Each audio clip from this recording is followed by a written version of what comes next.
Biomechanics in cricket. I know you like this a lot. I don't even know if he could spell the word, but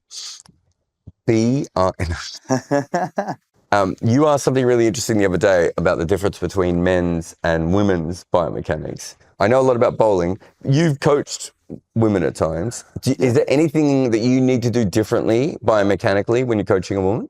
Not necessarily. I think with one of our previous conversations, we spoke about the center of gravity. So I think with them, it's the same thing, and those basic aspects I think remain the same. And I'm speaking about this from purely non-technical standpoint, right, and a non-scientific standpoint. Like for me, You're not a scientist? Get off. Just based on cricket experience, and I feel like the biomechanical parts stay the same. How you set yourself up to play a ball, and I think with fielding as well, it's pretty much the same with bowling as well. I know that there's this stuff about the women as far as their extensions of arms are concerned, that it kind of helps them there's a little bit of overextension that happens, which is very normal because women have that very differently from men. Another thing that you spoke about was that they find it hard to bowl a little bit more side on, which is fascinating to me, because when I thought about it, there are very few women who actually get side on and then bowl. Yeah, and they quite often have higher arm actions a lot of the time as well. And so when we first looked into this, people were like, because I couldn't work out why women swung the ball in more and men swung it away more, right? And everyone was like, it's a lack of pace. And I went, wait a minute, I played club cricket. Guys bowl really slow. They still swing it away more than they swing it in. Yeah. And so there must be a biomechanical change. But the funny thing, well, not the funny thing is, but when we had the sports science boom, it was all based on men. So I had a conversation with Tim McDonald, who I think might be coaching again in men's cricket, but he coached in women's cricket for ages. He was the England assistant coach and women's coach. And so remember Sarah Glenn? Played for England, the leggy. I was saying to him, I said, Tim, her biomechanics are all over the place. And he was like, if she was a man, her biomechanics are all over the place. He goes, show me a test on a woman leg spitter. And I was like, oh, I hadn't thought of that. And it made me think about these things really differently. And that's how we kind of worked our way back to the in-swing thing of, that there's different body shapes in the way that you come in. So it's definitely a different sport, but we don't know that much about it because we spent 20 or 30 years getting to where we are in men's cricket and we haven't done anything in women's cricket, right? Yeah. You look at all that Bob Woolmer stuff, right? I don't remember ever seeing any woman with dots on her. I think it's beginning to happen now. I think women's cricket has also become a lot more mainstream right now, so it's beginning to happen a lot more now. So I think we'll probably see that over a period of time. But when I look at women's cricket, I feel like the way they navigate through playing matches, the strength aspect is quite different. They have shorter boundaries as well. It's like a 25. It's a 25-yard circle, not a 30-yard circle. Yeah, it's a shorter circle. That's why you get so many run-outs. Yeah. Plus they run off the last over. Yeah, and they have only a 55-meter boundary, a 55-meter boundary. So there's even the ball is lighter, right? The ball is slightly smaller. It's smaller like the under 16 ball, isn't it? I think. I heard Kate Cross talk about this recently, and I forget who it is. It's I think it's Izzy Wong bowls a knuckleball now. And if you watch women's cricket, I don't think I've ever seen a woman bowl a knuckleball before. Right. And it's because that even with the ball being a little bit smaller, it's it's really hard. There are lots of male cricketers who can't bowl the knuckleball because you can't get your hands all the way around it. Yeah. And so, there are little things we don't see in women's cricket as much because, they can't get their hands all around the ball and everything. Yeah. But I saw a game, I think it was 2009 World Cup. Did you play in that World Cup? The T21? No. So that World Cup, and it was in England, right? And at the Oval, they didn't really bring the ropes in all that far. And Australia set like 140, 150. And the English women just worked out that there's no way they could do anything because they just kept hitting it into gaps and running twos all the time. Wow. And so bringing the boundary in isn't just about making it more boundaries and everything. It's also because they don't throw with the same power as everyone else. And so you have that. But over the last couple of years, we're also seeing now, when I first started watching women's cricket, like a six was like an incredible event. Yeah, but and now it's really normal. Yeah. I think 2018, I was at the SCG and Harmanpreet Kaur hit a 6 over cover off a spinner right? Wow. Like, and it's And she's done that multiple yeah, times in yeah. And since WPL. then, lots of players do it, Yeah, right? exactly. But at that stage, hitting a six over cover was only just getting into men's cricket. And in women's cricket, hitting a six anywhere was hard. So you're seeing all these things. And I think that once we start putting money and science into it, we'll learn a lot more, right? Because there must be other things that we need to learn. Yeah. So my big thing with coaching, like if you coach girls and boys, if you coach a boy and you tell him what to do, he nods at you and then he does exactly what he wants anyway. Right. And you tell a girl to, and she'll suddenly her elbows above her face because she's trying to get it. Like they're so technically correct in a way that the guys aren't. I think that's changed now. I think a lot of that's changed right now. A lot. They're also influenced a lot by men's cricket as well. Yeah. And they draw a lot of inspiration from there. So for me, I think they're less technically driven, but they're trying to maximize their utility as much as they can. So for me, I think one of the things I noticed when I was mentoring one of the women's teams last year in the Indian domestic league, triers, man. They try and how. And they put all their energy into it. They really want to win. They play really hard, irrespective of what level they're playing at. And these are young girls. They're like 18, 19, 20. And the effort that they put into their cricket was phenomenal. And you're right. When instructions given, they kind of get into it completely. They don't hold back. You know, they're not in discovery phase. They kind of grasp what's been said much more, which is phenomenal for coaches.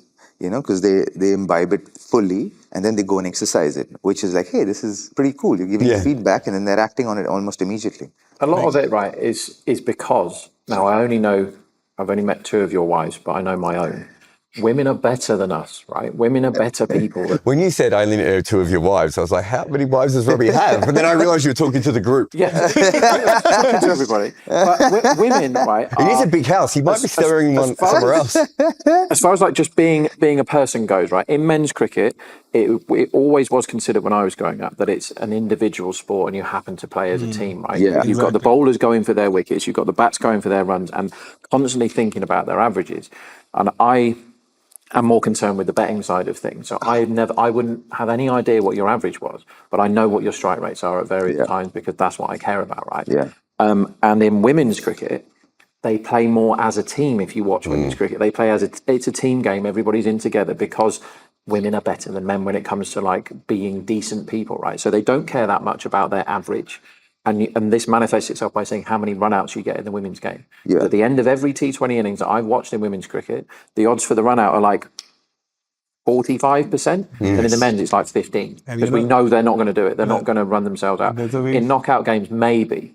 But women are like, they support each other better. There's a unity, and they're off the field. It seems like they're nice to each other. I don't have any experience like you do of knowing what dressing rooms are like. But a lot of men's cricket is cutthroat. Certainly when I was growing up in dressing rooms, everyone was horrible to each other. Yeah. Like it's part of the game, whereas women are cheering each other on a bit more. So the game is played in a very different way, and they are more receptive to coaching because they have more respect like when they're younger particularly. I think there's a very famous incident, like one of the Australian women's cricket team legend kind of, plastered one of the young players by quoting that, do you want to win the matches for the team or you want to bat like an Indian legend who's kind of, I'm not going to name the person, who's kind of categorized as a batter who just plays for herself. So they kind of made it a point that you just cannot play for your averages and stuff. You have to win matches. The whole ideology is set in such a way. So I think it's pretty much the part of the culture of women growing up, and that reflects in their sports also. There's an element here of most male cricketers play so much cricket, and cricket isn't always their first sport or their dream sport. You know, like Robbie's probably rarer that he's closer to that end, but we have lots of friends that don't really care, but they happen to be good at cricket and they become. Most of the women of the last 20 years, cricket is the sport that they have actually actively chosen because there isn't that much more money in another sport, right? Like, you know, unless you're like Ash Barty and you can go off and play tennis. Ridiculous. It's not like, you know, it's nuts. Like if you look at Susie Bates and Elise Perry, they actually weren't going to make that much more money going to basketball or football, right? Yeah. Like Susie Bates, if she wasn't going to make it to the WNBA, she wasn't going to make a lot of money. So she might as well pick the sport that she likes. And the same with Elise Perry. When she was doing it, there wasn't really professional women's football, right? Yeah. Now we might start to get a situation where people start to think of their averages more and start to think of themselves as professionals more. It's one thing I want to make very clear is not that women can't be horrible to each other. The worst fight I had ever seen in my life was between the women in the Loughborough women's football team, the first team, and there were a lot of them that got on very well, but when they didn't, they beat the hell out of each other. So I'm not saying that it's all just nicey and there's no edge to women's cricket. Oh no, there is a huge edge, because see, you've got to understand that some good sledging in women's cricket too. Yeah, you got to understand that these are women, right? And they predominantly possess feminine energy, but when you're playing a sport, you have to operate from masculine energy, right? And a lot of women, when they operate from that masculine energy, can get vicious. It does happen. It does. You do hear stories in dressing rooms where it does get very intense and it can be very vicious, and it's a very natural part of it. And if a woman can be like pristine on one end, at the other end of the spectrum, she can be as destructive. So it depends. Women are destructive. Robbie Utapa. Coming back to the biomechanics also, like since they are obviously like body-wise they're different from men. From that perspective, is it also contributing to them preferring certain shots and not playing certain type of shots because of the body structure, the difference in center of gravity? I can tell you by virtue of just watching women play and in that tournament, especially that I was mentoring. Man, they can play all shots. Nothing of that. It's not like there probably is they're physically Indian women are slightly more limited because they're smaller by stature. You know, they're not many big girls in the game, in the sport. But comparatively, and that's the case with men as well, right? Yeah. Like physicality wise, we're not the biggest. We are the most effective, but we're not the biggest. So we have to find ways to kind of make things happen for us, given our own physicality, like the way Ishan Kishan plays, right? He's not the biggest dude, but he makes it work for him, right? I think you notice it a lot more in bowling, because even in seam bowling, most of them pitch it up and swing it. And I think that you don't get a lot of hit the pitch bowls. It's funny, I was watching Lauren Bell play for England the other day, and she's a foot taller than the other women in the side. She bowls a good knuckle ball also. Yeah, but she's like a foot taller than everyone else. Easily. But I looked up her height and she's 6 foot, right? So Seriously? We wouldn't consider that in men's cricket particularly tall. But if you watch her compared to her teammates, you're like, this is a tall woman and everyone else is short. What if somebody comes along who is 6'2", absolutely jacked, really, really strong, and starts hoofing sixes everywhere in the women's game? What happens then? Isn't Elise Perry that tall? Like 6'1", 6'2"? I don't think she's 6 I'm foot talking tall. about a Chris Gale turning up in the women's game and just... There is... I mean, Lizelle Lee is kind of that player. But Dottin's also very... Who? Dottin? From West. I mean, it has been I know she was known as the Chris Gale, but I mean somebody that is Suyvanshi and is going, oh wow, now the game's changed. Because I think with the short boundaries and stuff, or if someone has a rocket arm, that could change things. I know they're a very good arm. Is also like that. She's also pretty stout, and I think she also hits the ball for a long way, because I think she has she's a big unit. She's stocky. But you look at a lot of the players, and when they come through, they still look like traditional batters. Like Laura Wolfart's not that old, right? Yeah. She might have one of the best techniques in women's world. cricket, You know, and Meg Lanning wasn't far before that, and they both bat like batters. So what you're saying is someone comes in who just looks like a hitter. There's a couple I've seen in the Caribbean, like who bat down the order, who just come in and they'll hit a 6 or 2 and then disappear. But we haven't had that. But that's a financial thing, isn't it? Chris Gale exists because it made sense financially for a Chris Gale or a Suyvanshi to exist. Well, if you consider it, it wasn't that long ago that women's cricket was a sideshow, really. It wasn't, and now there's a women's IPL, right? And they were, when I was growing up, if women's cricket happened, they were wearing skirts, right? It wasn't thought of as a proper game. And look at it now. So it's completely in its infancy. And how far has it come from 10 years ago? Because going back to betting, right?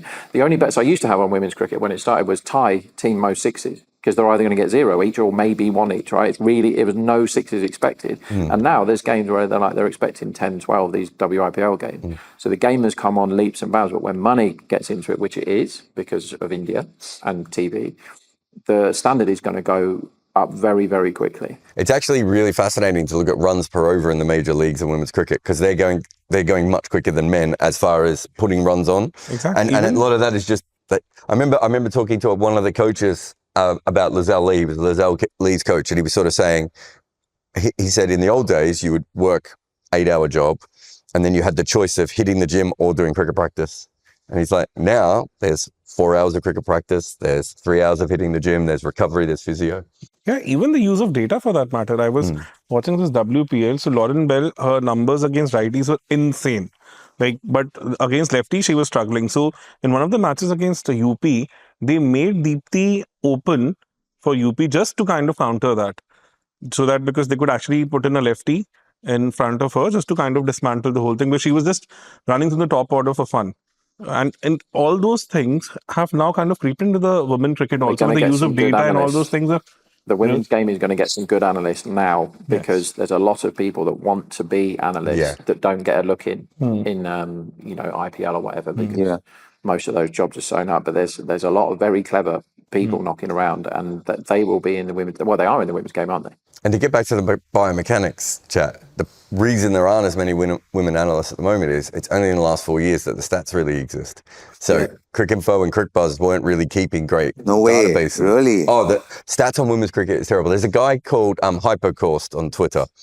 And if you want a cricket stat, it's better to go to him than anyone else because he's been collating everything for years and he has it in a section. And he doesn't do anything with it. He just loves the game and wants to do it. Collects it. But without him, there's huge holes in all the databases. That's why we have it at work. So we have mad stats on the women's game, and you can tell from the betting numbers, from the stats, how different a game it is, how they go about their run scoring. Loads of twos in the women's game. Even Abhishek Nair kind of mentioned that when he was kind of coaching UP Warriors this season, he said it's a completely different ballgame altogether. Even though he's been part of the coaching system for ages, but it was a completely different experience for him. And he also struggled to begin with, so took him some time to come in terms with it. Considering the fact that at the time of auction, everybody was kind of rooting for UP. They just thought that the team is insanely good. They'll win the title, but it didn't happen. They didn't even come close to that. So it's a completely different ballgame altogether in terms of coaching, in terms of data, biomechanically also. So should we call it as a separate sport altogether, or everything in cricket should be a separate sport? Since there's an argument that Test cricket and T20 should be counted as separate sports, but what about men's and women then? Yeah, same. By that standard, what we play today also should be called a separate sport. Yeah, it's a completely different ballgame altogether. It certainly was when Deepak was playing.